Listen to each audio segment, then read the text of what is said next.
So, tinikman natin ang Bubble Berry Sundae ni Herns. In fairness, masarap, hindi masyadong matamis, at masarap siya. Wala lang akong masabi, masarap.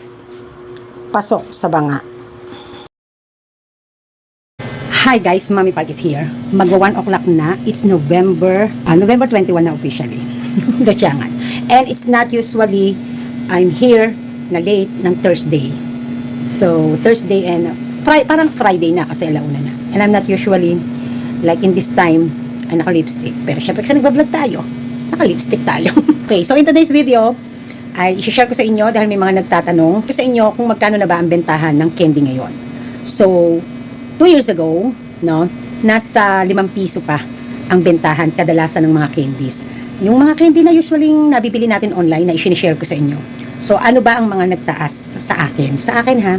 Okay. So, bibigyan ko kayo ng idea at papakita ko sa inyo. So, magulo dito ha, no? Medyo may konting torturan tayo.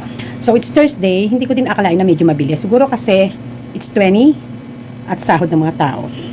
At syempre, baka huling batch na ng kanilang mga bonuses. Nakakalbo na. Alam niyo kung bakit? Kasi hindi nagpunta ang DCFE. So, buti na lang marami akong stocks. Kaya, or maraos pa siya. By Monday, pupunta yan, magbubuking, and then Tuesday, deliver. It's either Tuesday or Wednesday next week.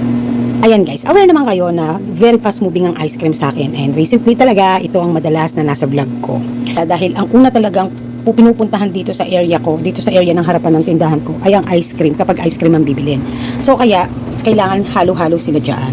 So, kung naano nyo nga, isa sa dilema namin is kung paano namin ipupwesto kung magre-request pa kami ng isang ganito. Ang quality kasi ng ref ng Herns, promise, malalim, malaki, wow, malalim, malaki. Parang hindi magandang pakinggan. Maganda. Napaka-slick ng design, basta pang mayaman. So, isipin nyo nga, ganun ko. Paano ba natin? Isipin nyo kung paano another one of this, kung magre-request ako, paano ko ipoporma. So, ito yung pinagtatalunan namin ni Daddy na shelves. Kasi po, napakalakas po ng aking mga kalas. Kasi mga basic needs yan, mga kape. So, yan, may mga nakasampay tayo pa yan. At meron pa tayo yan sa flip top. So, tutur ko kayo. So, ito ding mga palaman, paano yan? No? So, ang ganda ng inaakyat na sales ng shelves na ito. Or, bakit malalayo ito? Paano? Ito yung pinagtatalunan namin ng Daddy. So, yan yung problema. Okay, anyway, wag muna tayong mag-focus dyan. So, napakabili ng ice cream talaga ng Mami Park. Sabi ko nga sa inyo. So, ito yung isa sa mabili ni Herns. So, may nagpunta ditong PLDT na mga ahente. Mga nag-aalok sila ng promo ng mga bagong installation, ganyan. So, may isang babae doon, sabi niya, ay, gusto ko to yung bubble berry. Masarap yan. No? So, kaya, nainggit ang ina nyo. Ayun nga. So, ang bili niyan. So, ito hindi ko rin akalain magiging mabili. Masarap to at saka ang ganda ng design nito. So yan. So hindi na masyadong mapakarami yung ilalim natin. So tingnan nyo, medyo maluwag na yun. Pero ang dami pa rin laman yan. Sabi ko nga sa inyo, kung sa ice cream lang, napakarami nating stocks. So alam nyo ba ang sales ko sa ice cream today? Sobra. Oh, singit na natin. Kailan ko lang to binlog, di ba? Oh, hayan na lang. So order ulit tayo. Ang bentahan ko nito ay 5 piso. Okay. So nagsabi na ako sa agent kanina. Sabi ko, sir, parang ika-cancel ko ulit yung mga stick. Kasi parang ordering ko ulit, sorry, ay mga tab. Kasi guys, tingnan nyo naman. Okay. So maluwag na, di ba? Maluwag na. Ito rin po, at saka ito. Ito, wala na po akong stock niyan doon sa ref ng Snow Joe sa bodega. Nandito na po lahat itong mga tab na to. Ng Ace. Okay. So, isa pa lang po ang nabawas sa akin ng 3 liter. Okay? So, yan. Pero, ayan lang natin dyan yan. So, gugulat kayo, mabili yan. Mabili ang ano dito. Kasi wala pang sweldo. Yung iba, baka bukas pa magbilihan. Ano? So, yan lang po yung patunay na mabili po ang mga Herns ice cream. So, punta naman tayo dito. So, fast moving ang monay ng Mami Park. And, ang buldak ko at saka ito. Basta hindi ako nasisira dyan. Sa mga inad ko. Maliban lang doon sa luncheon meat, isa pa lang. Kasi hindi pa masyadong nakikilala. So, ito po ay, alam niyo naman na binibili natin yan sa online. So, 210 po ang puhunan yan. So, pumapatak po na nasa 4.2 pesos. Parang ganon.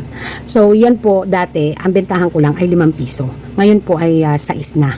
Itong mga gamis na to, depende po sa aking mga nakukuha. So, tulad po nito. So, maganda po kasi ang mga deals natin sa mga ganito, di ba? Ito. So, So yan, okay lang 5 piso. Kasi less than 120 pesos ang puhunan at 30 pieces ang laman. Ayan. So kung naano kayo na yan lang ang candy ko, huwag kayong mag-alala. Pupunta tayo dun sa mga stocks ko. 130, 125 ang isang ganire. So kaya o-over siya ng 4 pesos ang puhunan. Kaya benta ko nito ay 6. Ayan. So ito yung point dyan. Kapag bababa ng 120 pababa yung ating puhunan at 30 pieces ang laman, 5 pesos. Pero kapag ka 4 point something na pataas at 30 pieces ang laman, matik 6 pesos. Okay? Pero may mga instances po tulad po nito. Ito po, ang puhunan po ay 95 pero 20 pieces lang ang laman. So meaning 4 point something pa rin papatak siya. So kaya 6 pesos po natin binibenta. 6 pesos. Ito 95 din po ang isang balot nito at 20 pieces lang ang laman. Ayan. Ito 30 pieces ang laman sa isang box pero nasa 125 o minsan 130 ang isang box nang nakukuha kong deal. So ang kagandahan lang kasi free shipping ako madalas. Kasi nga dahil sa platform at affiliate tayo. So kaya, yan ay as is yung puhunan na nakukuha ko. Minsan, madalas pa, discounted pa. Kasi nga, platform voucher. Free shipping na ako dahil may minimum ng purchase. Tapos, may voucher discount pa. Okay? Ito po, tulad dito, nasa 95 lang yata ito. Pero, alanganin po siya sa 4-5. So, kaya po, okay ako doon sa 3-5 siya. So, bago ako mag-decide, kinukwenta muna ng ina nyo. So, ito, medyo bumagal ng konti. Kasi po, tumaas nga po ang kuha ko. Wala na akong makuha na mas mababa pa sa 120. So, kaya po ito ay 6 pesos na.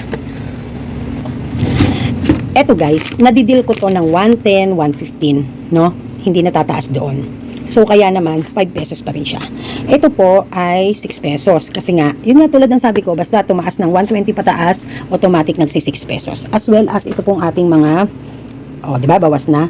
Kailan ko lang ito in-unbox. Ano ba tawag yan? Slime. Meron pa kami siya. Ayan. Punta tayo doon sa aking mga stocks ng candy. Ayan. May mga parating pa po ako. So, ayun. Nandun pa sa likod, no? Ayan. May mga parating akong mga nakabox na mga maaasim. Okay. So, ito po. Ito, nadidil ko lang to ng 110, wala pang 120. So, pwede ko siya sa 5 piso. Okay. So, ito po yung aking mga pending stock. Ayan, kung makikita nyo lang. Makikita nyo lang naman, meron yan dyan sa likod. Okay? So, hindi ko naman makayang i-ano agad lahat, i-display. So, ito yung ating mini-mini. So, hanggang likod yan, meron yung stock ng mga Nestle products na mga drinks yan. So, ito yung iba. Nandito sa likod ng mga nor-nor. Ayan. Ayun, nandoon sa likod. No? Pala, nag-deliver today, Thursday, November 20, ang force. So, binuhat ko, napakabigat, inakyat ko pataas na ganyan kasi pag kinukuha ko sa sahig, yung bang nandyan ako sa mas mababa, masakit sa balakang. Inangat ko, ang sakit ng balakang ko, ayan, naghalo-halo siya. So, i-refill natin yan dito sa aking mga dilata. Punta tayo dito sa kalbo-kalbo na. Dadating si Kuya Joseph bukas. Nga pala, nung last Tuesday, naka-9 mahigit tayo sa kay Kuya Joseph. Alam nyo, ang taas-taas nito nung nakaraan, nung Tuesday, ang dami niyan.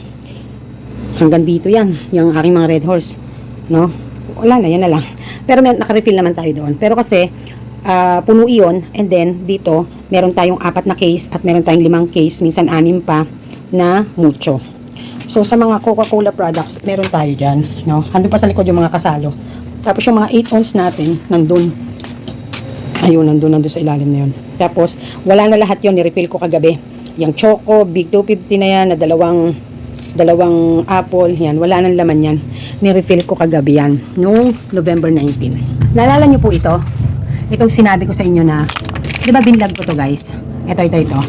Itong ano na to, 100 pieces ang laman. So, kailangan pang 6 siya. So, kaya dito ko kinukuha, tapos nilalagay ko lang doon sa ice creaman para matigas. Kasi mostly matigas ang gusto nila. At saka madaling ma-access. So, yan na lang po. No? 100 pieces. Okay, so hindi pa ako masyadong nagre-refill. Ang ni-refill ko pa lang ay mga Red Horse. Guys, hindi ko nababanggit. Isa sa napaka-fast move, gumagalaw. Isa sa napaka-fast moving products ng aking, etong nandito sa aking chiller, ay ang mga Yakult. Hindi niyo po ba alam na nakaka-isa hanggang 2 po ako na Yakult na case na ganito. And then, eto naman po halos isang case ako, isang linggo. Ito rin po, napakabili po sa akin. So marami po tayo sa likod. Nabilan na po kasi ako eh. No? Nabilan. Ang lakas po sa akin ng mga... So sa chichirya, hindi ako masyadong nag-i-stock. Kasi, tingnan nyo nga po, ito lang eh. Oh, dapat ubos na yan. Dati, ubos na ubos yan, no? Pero malakas pa rin yan sa akin, ang chichirya. Kaya lang, hindi na ako ganung sobrang as in may mga naka-stock na, dahil nadadala ako sa expiration, sa pispis, na hindi naman ko mabibio, no? So, I'll just make sure lang na puno itong section na to at dahil napakabibili niyan. Isa po sa WL Foods na product na napakabili sa akin na kahit hindi ko display hinahanap, halo-halo nga po. Kahit umuulan, may naghahanap ng halo-halo. Pero ang totoo niyan, ito yan, mixed nuts. So, panalo. Kaya hindi ako bumibili ng ng dingdong. Kasi, dyan pa lang, sold na tayo. Alam niyo naman na yan ang isa sa mga winning products ko din. No? May mga high value na gatas dyan, pero winning products ko yan. Kalbo-kalbo na yung mga diaper. Kung order tayo this weekend. Ang laki ng puhunan yan, guys. Display dito. Yan. Oh. No? Yan yung ating mga nakapampronta. No? Pero meron tayong mga nakatago. So, dahil alam nyo namang mag-isa si Mami Park, bahala na mangyari dyan sa buhay natin. No? Kung saan-saan na yung napunta yung ating mga items. Ayan. But meron akong day na inaayos ko yan, ino-organize ko. No? Okay, so doon kasi mga lang naman to eh, mga candies na medyo kulang-kulang na din. Stick, no? May stick tayo dun sa kabila, may stick tayo dito. Medyo, lagyan natin ilaw. Ayan. So, ayan. Kasi nga dumating si Force, nadagdagan din yung birch tree natin. Okay, kay Force po kasi yan eh. Tapos hindi ako nagpapawala talaga ng mga Nestle Lemon and Nestle Apple. Fast moving po iyan.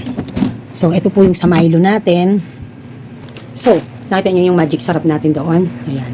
So, kalas-kalas na to, hindi na to masyadong kumpleto. Pero, for me kasi, yung mag-ingat lang ako sa pag-i-stocks, no? So, nag-iingat din ako.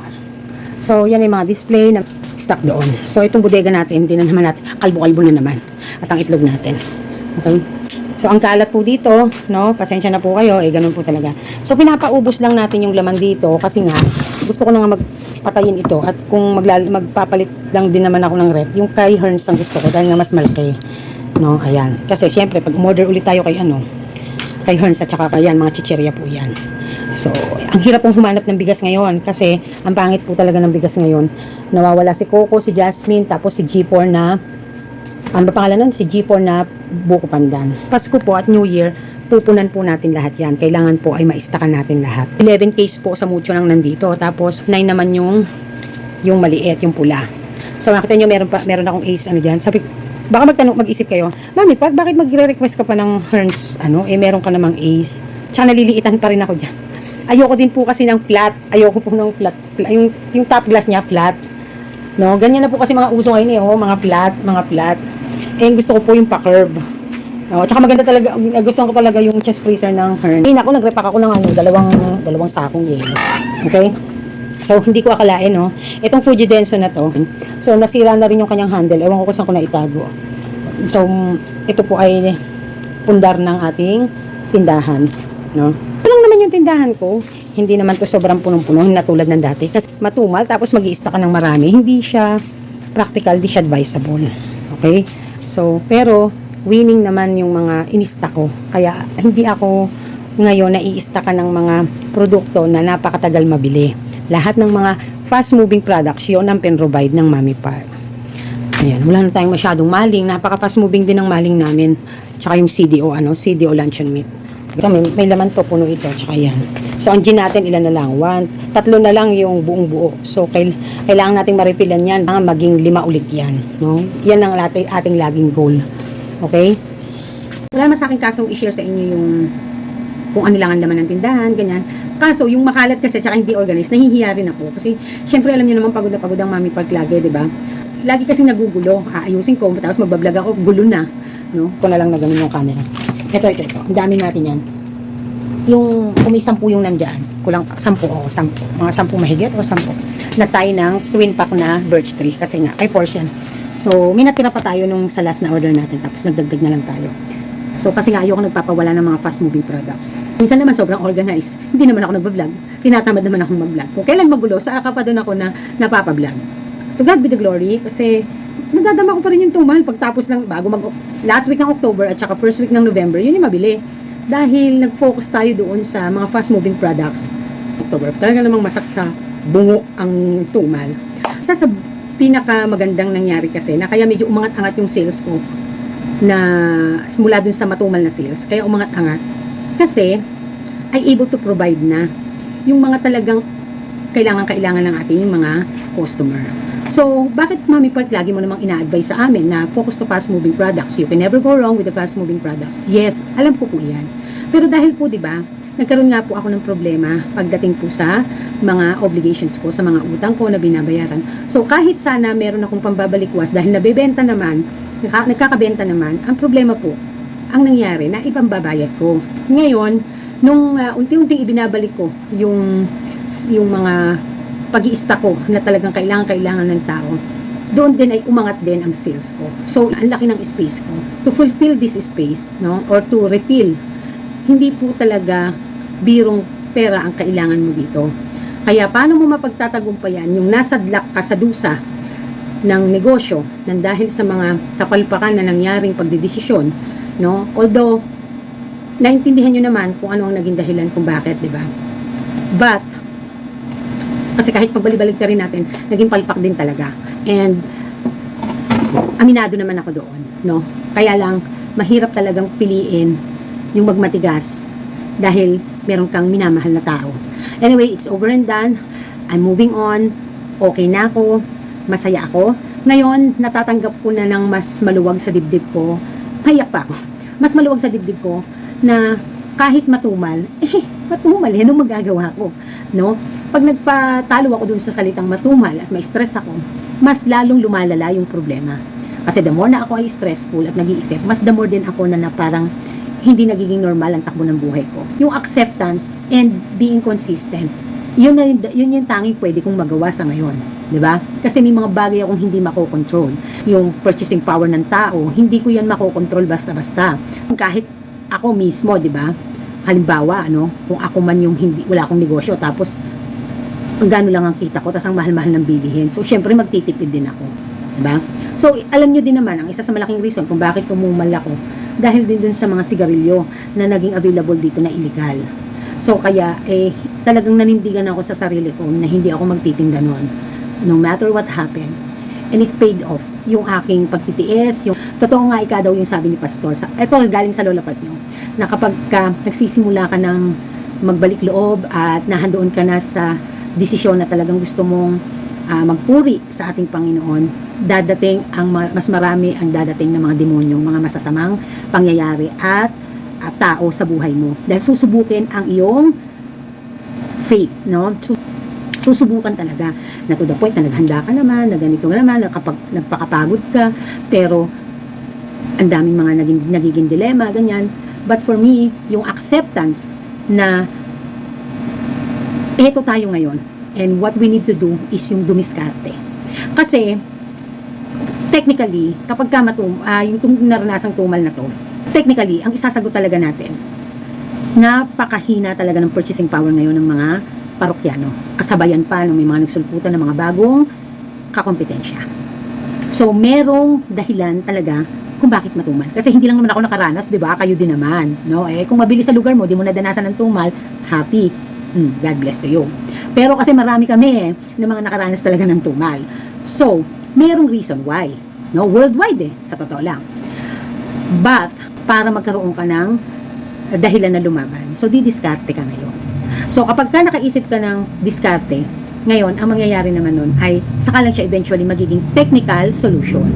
So, you need first the diskarte, yung thoughts, yung idea na paano mo maa-approach yung pinagdadaanan ng negosyo mo.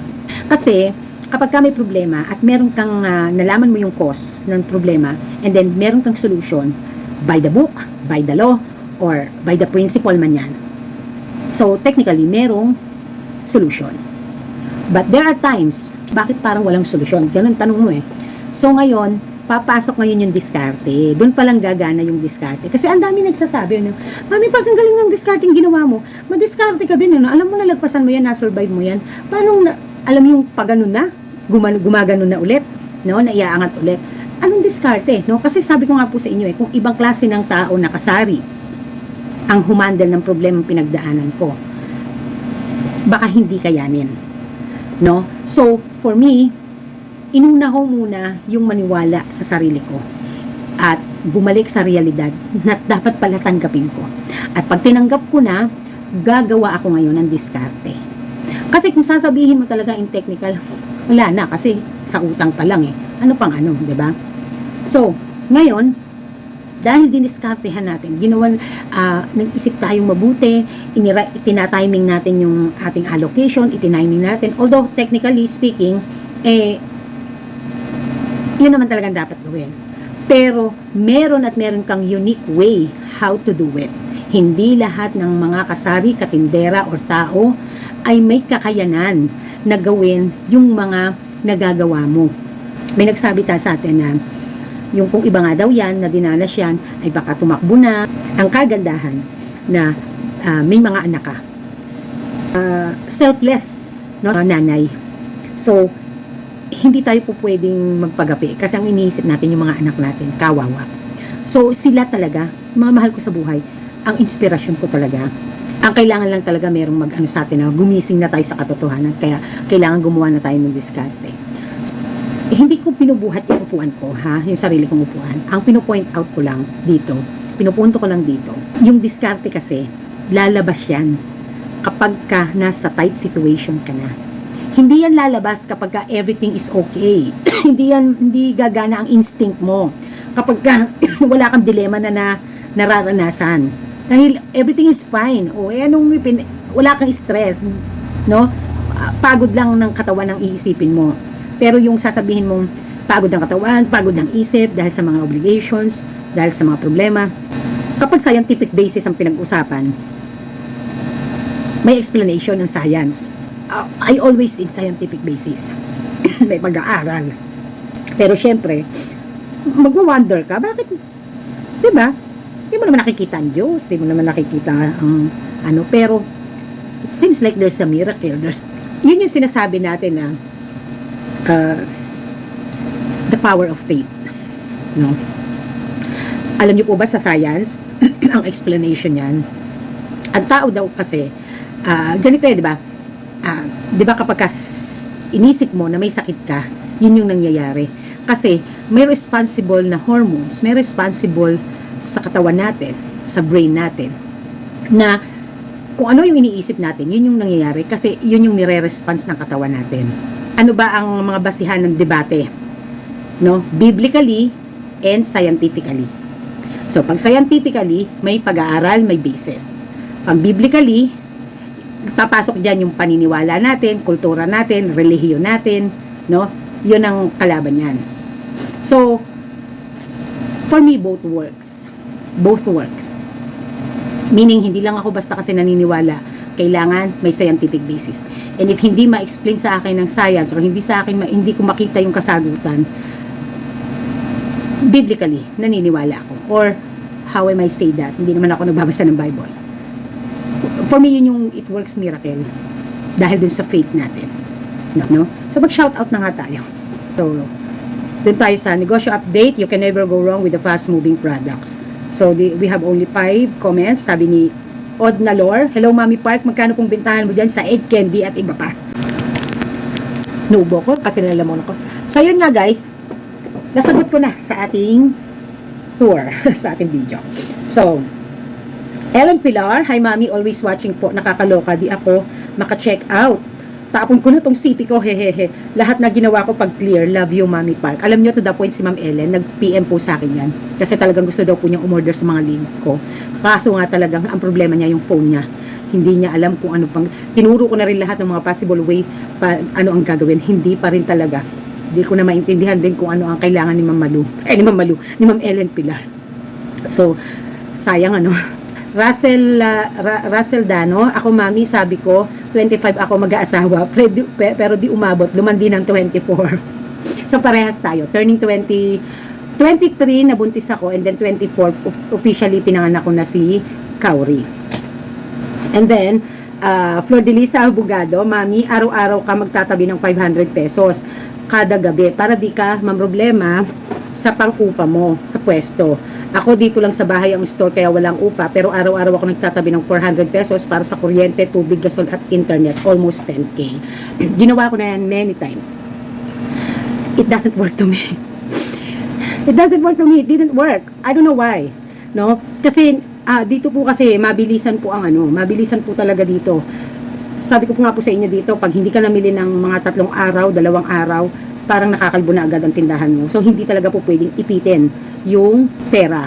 So, nagtatabi lang po ako kapag ipamimili ko din yung itinatabi ko. And then, pag nandyan na po yung, malapit na po yung bayaran, mga 2 to 3 days, 3 days to 2 days, then dyan po ako nag-iipon. No? Kasi, in my part po, dito naman, yung sales naman, kahit papaano, okay na mag-start kang mag-ipon 3 to 2 days before the due date, no? So, hindi po talaga, kahit ano pong gawin ko na pagtatabi, hindi po talaga mag-work yung ganyang diskarte sa akin. Hindi po talaga po pwede ditong ang pera ay nakatenga. Kailangan po paikutin ng paikutin. May mga times din po kasi na kung kailan po tatapat yung mga billings or yung mga bills, mga bayarin, tatapat po ng alanganing araw na kailangan yung hawak kong pera ipamili ko kasi paghahandaan ko yung weekend.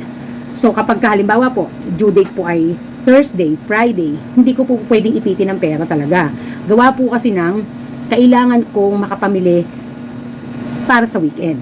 So, ang ginagawa ko po, kahit medyo maliit ako, basta walang penalty, okay ako doon. Halimbawa po sa bills, halimbawa po doon sa renta ko, kay sa landlord ko, ubra ko siyang i-adjust yung panahon. Halimbawa po, tumapat po ng Friday ang bayaran ng renta.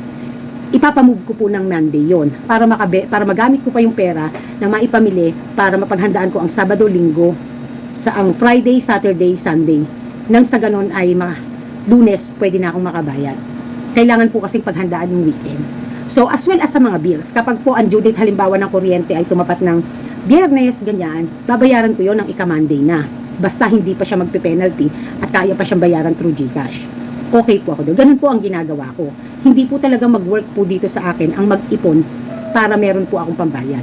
Nag-work sa akin, mag-iipon ako, tapos ipamimili rin. Halimbawa po, mamimili ng gusto ni Daddy, sasabihin ni Daddy, mamimili ako ng Sabado. Pagsasabay-sabayin na namin yung, dahil malayo, no, magdadrive. Siyempre yung gas, iniisip din, tsaka yung pagod. Halimbawa po, Sabado, mamimili po siya ng bigas, chicharon, uling, frozen, halimbawa may mga sabay-sabay na mga talagang mga fast moving products. So kailangan po Huwebes pa lang, Huwebes at saka Biyernes, mga benta niyan, kailangan nakatabi na. Para pagdating ng Sabado ng umaga, pamimili ni Daddy yan. Tapos bebenta ako ng maghapon na yon hanggang gabi. So kung may bayarin ako ng ika-Lunes, yung benta ng Sabado at benta ng Linggo, nakalaan para sa Lunes. O kung may dadating ako na ahente. So ganun po ang ginagawa ng Mommy Part. Bago po dumating yung bill, pinakamatagal na po ang 3 days or 2 days bago yung araw na yon, doon pa lang ako nag-iipon.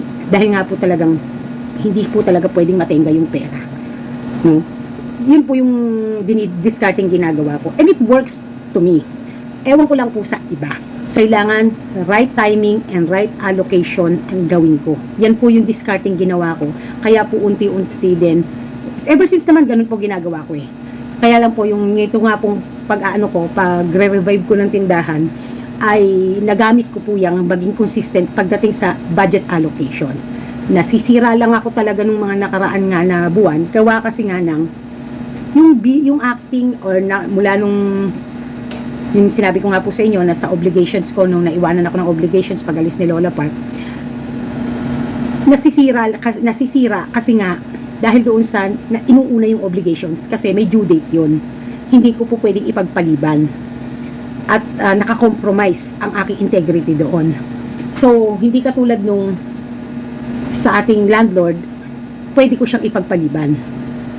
O hindi katulad ng kuryente, may due date man siya, na may may grace period pa. So, ganun po ang diskarte ng Mommy Part. So, it works for me, it works to us, kami ng Daddy, at alam naman ni Daddy din. No? So, si Daddy, ang tinuturo sa akin na magtabi is yung savings. Savings. Tagal na rin natin nagtitindahan, nakakadama na tayo kung magkano ang medyo kinita natin, ganyan. So, siya, ang katwiran niya, it doesn't matter kung maliit. Basta consistent ka na nagtatabi para sa savings. Tinuturo sa akin ng Daddy Pat. But when it comes to bills, when it comes sa hindi ko ginagawa. Ever since din naman, di ko rin ginagawa. Yun ngang mag-impok, patulugin ang pera. Sa savings, yes, binabanggit, pinag-usapan namin ng Daddy Pat. Pero yung talagang sa pamimili at sa pagbabayad ng bills, hindi talaga. Dahil hindi talaga mag-workout, dahil hindi makaka-rolling ang tindahan, dahil naiipit nga po yung pera. Kasi ganito po yan halimbawa po, kailangan ko po ng soft drinks ng mga deliveries. Ang kailangan ko po para po sumapat para sa makaraos ang weekend ko, dahil yun yung mabibili, yun yung hihintayin natin dahil matumal na nga ng weekdays. So syempre, paghahandaan ng weekend, lalo pa kung tatapat pa na swelduhan. Kailangan ko po ng mga 10,000 to 15,000. Kay Kuya Joseph pa lang yon. Wala pa ang tinapay doon, wala pang ice cream, ganyan. So, kung halimbawa po, timing din na sa weekend tatapat yung bayarin ko sa landlord ko na upa, ang mangyayari, wala po akong ititinda ng weekend. So, kung lagi akong wala or mauubusan ako, hindi bibili ang tao. Aalis. So, kung pwede naman akong humingi ng palugit na ipagpalunis na yung renta, hindi pamili ko muna para makarolling pa. May matira pa sa akin. May matitira pa. So, ganun po ang diskarte na ginagawa ko. Kaya po, isa sa mga ipinagpapasalamat ko na merong palugit, may napakikiusapan ang landlord. Ganun siya kasupo, ganun siya kabait na pagbibigyan. So, syempre, hindi sa lahat ng pagkakataon naman ay ganoon. Kasi po, may timing po na, halimbawa, Lunes natapat naman yung bayaran, yung due date talaga, halimbawa, 15, tas Lunes yun, 15th of the month, pero Lunes, hindi ko na po pinagpapaliban yon. Dahil nakabenta na ako ng Sabado at Linggo, mapaghahandaan ko siya. So, pag lang naman po, tatapat na kailangan ko mag-restock at maghanda ng weekend, and then yung alanganin yung araw, ng due date ng renta at saka yung pagbabayad ng mga bills, doon ko lang ginagawa na magpaliban. Pero kapag nakabenta naman ako ng sapat, maganda rin ang mga naging sales, at meron akong nakapamili na ako at may sobra pa, nagbabayad na ako. So, let me clarify lang po na hindi ko laging ginagawa yun. Kapag ka lang timing na kailangan kong mamili at sasabay na merong bills na bayarin. So, kung po pwedeng ipagpapaliban ko yung bills. Kung hindi ko na gagawin. At kung timing naman na nakasales na ako ng maganda, na naraos ko ang weekend, at dadating yung araw ng kinalunisan or Martes na meron akong bills, babayaran ko na siya. Hindi ko na kailangan pang ipagpaliban. Kasi, pinaghahandaan ko lang naman yung weekend yung mga alanganin, at tas tatapat ang alanganing araw, yung sasabay ang bills. So, yun lang naman po. Yun lang yung, for me, it works. For us, for this business. Alvin Fernandez naman, hi Mami Park, good morning po. Ayan. So, maraming salamat po sa inyo. Thank you very much for, as, again, sasabihin ko po sa inyo, yung sinabi ko pong explanation, hindi po yan applicable sa lahat. So, sa amin po kasi it works, disclaimer lang, If it works for you, yung nagtatabi, have it, do it.